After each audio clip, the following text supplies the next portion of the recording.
In this video, we're going to be showing you my top 10 tips to catch more on the method feeder.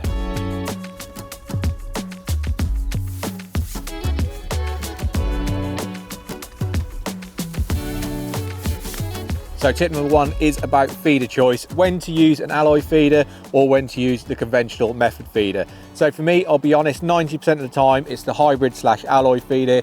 They create a neater pile of bait, and certainly in deeper water, you're creating that one mouthful what you're trying to achieve. The only time I would switch over to what would say a conventional method feeder is when you're trying to catch a lot of fish. Shallow water, casting up to islands, you want to create a big bed of bait, lots of fish, that's when the method feeder goes on. Tip number two, do not move your feeder. Once it's gone in, that is where it's got to stay. So take plenty of care, sink in your line, take your time with it, and make sure that feeder does not move an inch. Tip number three is to give yourself options to load on the feeder. Whether that be pellets, must admit they are definitely my favourite, but also have some ground bait mixed up as well. You'll be amazed, certain days one will work better than the other. So give it a try between both of them, maybe even combine them together. But having the option of two different types you can load in the feeder makes a big difference.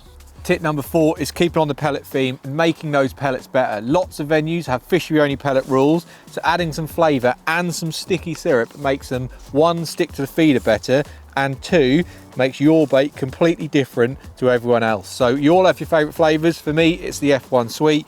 Got a good glug of that, mix it round, and you've now not only got pellets that are sticking to the feeder a lot better, you've also got them that are boosted in flavour. You'd be amazed how many extra fish that can catch you.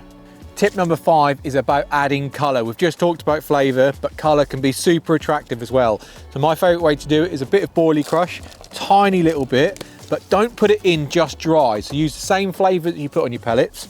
First of all, give that a little mix around. You really don't need a lot.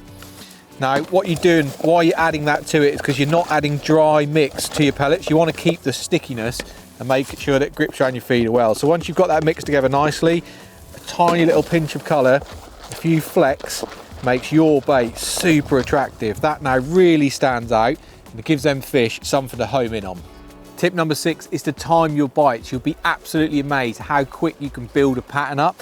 I use a fish clicker that's got a stopwatch on, but if you don't have that, just a standard stopwatch will do the job. There's no point leaving your feeder out there 15-20 minutes if all of your bites are coming within 5 to 7 minutes. As soon as you build up that window, log it on your stopwatch and start getting those bites and feeds at regular intervals when you know bites are likely to come. Tip number seven is to have plenty of different hook baits with you. Definitely colour. We've already said about the importance of putting in your pellets, so your hook baits are no different. Having options to change to, you'll be absolutely amazed that the difference a small colour change can make.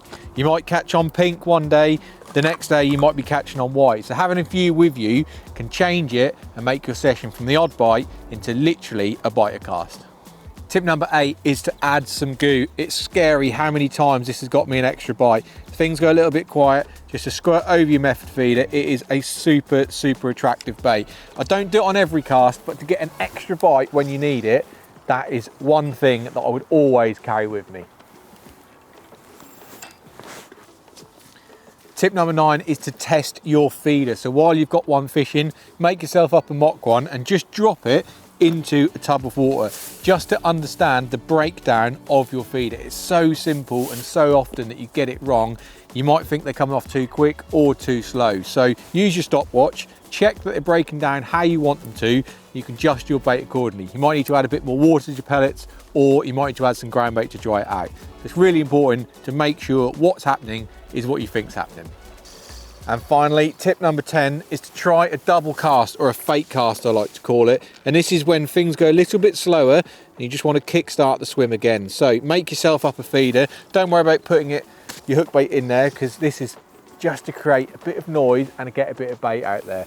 Emptying your feeder quite often can create a result. So as soon as that's hit, empty, and now you're coming in and you're going to do it properly as if you're going to fish. And just that extra bait, sort of a fake cast, can make a real difference. Now this is the time where you want to load your feeder properly. Push the first layer on nice and hard, fold your hook bait back over, and then you load a slightly softer layer onto the top.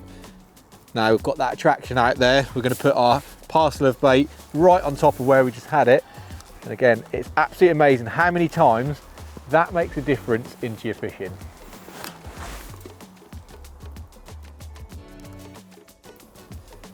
So there we have it. Those are my top 10 tips for catching more fish on the method feeder. If you're not putting any of those into practice, then trust me, just adding them into your fishing, you will see results and you will see more bites.